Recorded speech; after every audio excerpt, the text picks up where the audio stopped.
Hi, welcome to my home and to my channel. I'm Debbie, and yes, I'm coming from the Pacific Northwest where I live, and I am also offering you a weekly episode on something good about all the generations, the seniors, the Gen Zers, and everybody in between. So come along with me and let's get started.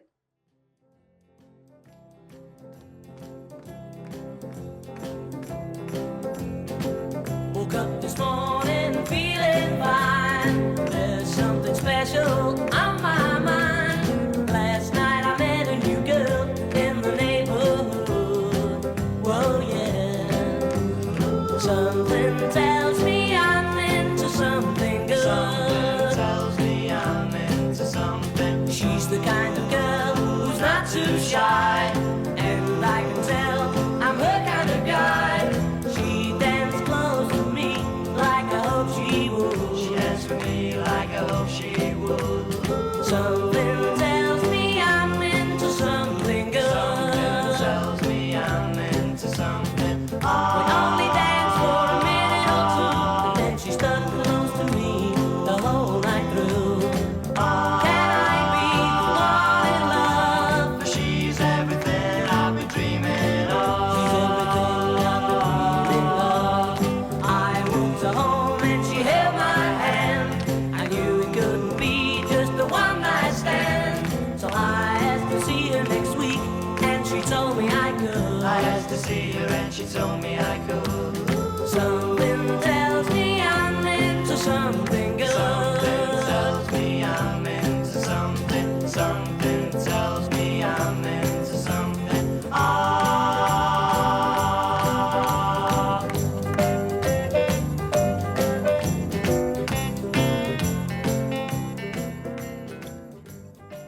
Hi, welcome back to my channel, and I love the fact that we are already at season 1, episode 6, all about how we enjoy our animal friends and how our animals support us in so many ways, not just as seniors, but people all across the board for all sorts of reasons.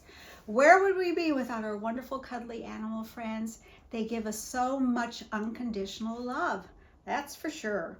Did you have a favorite pet growing up? Or maybe you have one or more than one right now. I can remember when I was a little girl back in Ohio where I grew up, I had a hamster growing up named Willie, and in fact there were 3 of them, 3 in a row, because hamsters don't live as long as we wish they would. So I would have a Willie the first and the second and the third and so forth as a child. I love my little hamster, and that's about all I could have too, because my mother, God bless her, did not want big animals in the house. And so I had a choice between goldfish, a turtle, or a hamster. And of course, I picked the hamster. It also taught me responsibility as far as having to clean out the cage and make sure the water bottle was filled and they had their little hamster food ready to eat. And the idea that I had a little play friend, and one that would, I learned about too, as well as the fact that he was nocturnal with his wheel, going around his wheel, and just some funny stories about him. One funny story in particular about my hamster Willie growing up was that in the wintertime in northern Ohio, it is very cold, and he always liked to try to escape. I don't know if you've ever had hamsters or guinea pigs that try to escape from their cage. If they do, if they're successful, they jump down, and before you know it, you're missing your hamster, you're missing your animal. Where did they go? We were looking for Willie all day long, and I had to go to school that day in January. It was very cold, and of course, all I could think about in school was, where is my hamster Willie? Where could he have gone? I hope he didn't run away forever. And as it turns out, my mom was doing some cooking. She opened up the stove, the broiler pan in the stove that day, because she was going to cook dinner for the evening and defrost some meat. And sure enough, who should be in a ball sleeping at this end of the broiler pan but my hamster Willie? He found the warmest place in the house, the stove in the kitchen, and he decided that his running around all night, unbeknownst to us, paid off, because now he can be in a warm broiler pan. Thank goodness Mother didn't turn on the stove and we would have had cooked hamster, and oh no, that would have never worked whatsoever. So fortunately we found Willie the hamster in the broiler pan. We got him out, put him back in his cage, and this time made sure that the lock was securely fastened. I always wanted a dog. I always wanted a horse. But I have a whole episode about how much I love ponies and horses, but that will be for another time. I do have a dog now named Max. He is my cuddle bunny friend. He is my everything. He's like the child I never had. In fact, he's my third in a row. If you've ever heard of the Asta dog from the movies of the 1930s called The Thin Man, you can find those on the old-time movies on TCM. In the 1930s, there was a series called The Thin Man. It was a detective series with Myrna Loy and William Powell. I got turned on to that because my mother used to watch those films on her channels way back when. And they have a little wire-haired fox terrier named Asta. And I started to see, oh, this fox terrier, a wire fox terrier. Look at that. I love it. Look at, he's so lively. He's so cute. I love his coloring. I love his energy. Boy, someday when I grow up, I'm going to get a wire fox terrier like Asta. And of course, it took many years. I would beg my mother, can I have a dog? Can I have a dog? Why can't I have a dog? And she would always look at me and say, someday when you're grown up and you have a home of your own, you can have any darn dog you want. But in this house, no dog. So I did. I waited till I had a house, and I did, and got a dog, and I did. And now I'm on my third dog, one at a time. And I just love it. I can't believe how many days, every day I find joy with my dog Max. And like I said, I'll have another episode that kind of fills that in more detail. So I guess for today, what I want to do is pull up some animal pictures and talk about things that I remember about certain animals, especially dogs and horses, that I love so much. But there are so many cute animals. There's so many cute film clips. You can find them on your videos on YouTube. You can find the Discovery Channel and National Geographic. I love the kangaroos with their babies in the pouches. I love some of the seals that are, the clapping seals, the dolphins that make the noise and play. There's just so many animals that may not be pets, but when you go to the zoo, it just brings you so much happiness and joy.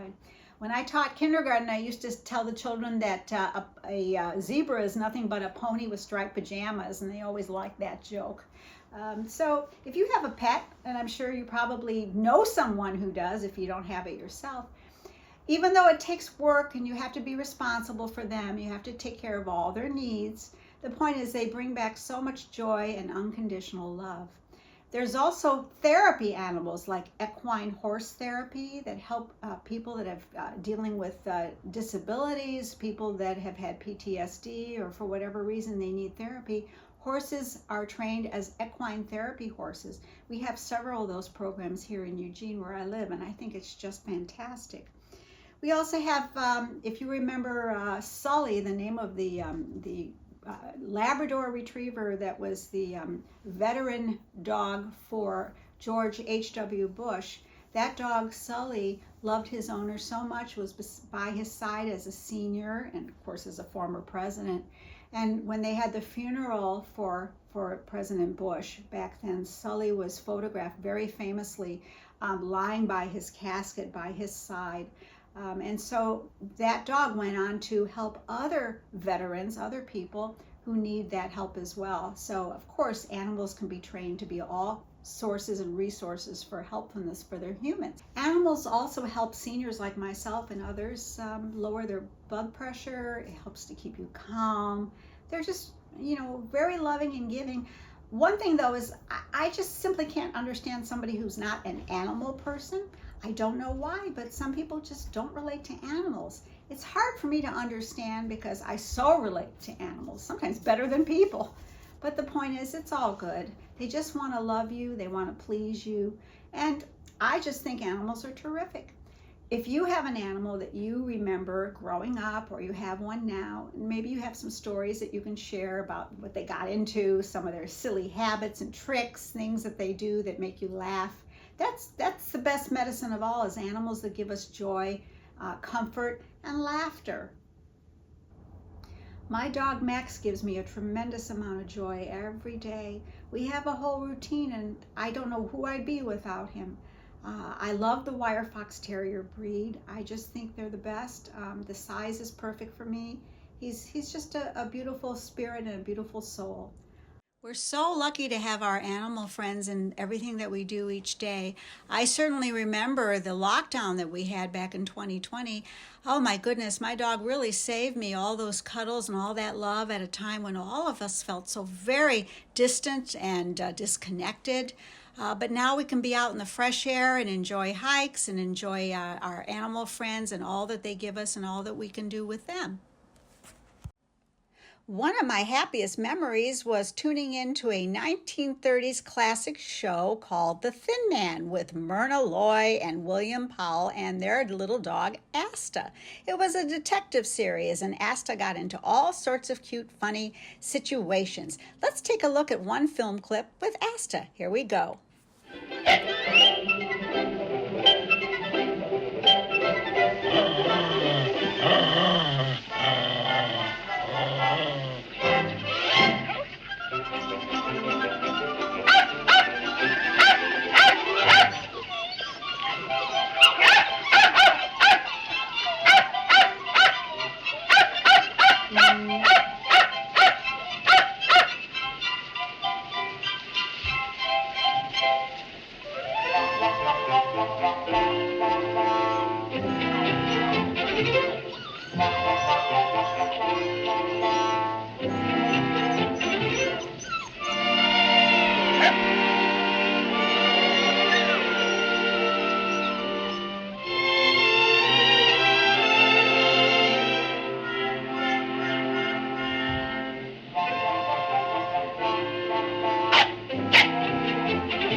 Speaking of dogs on film, let's look back for just a moment on some very famous dogs of TV and of the silver screen.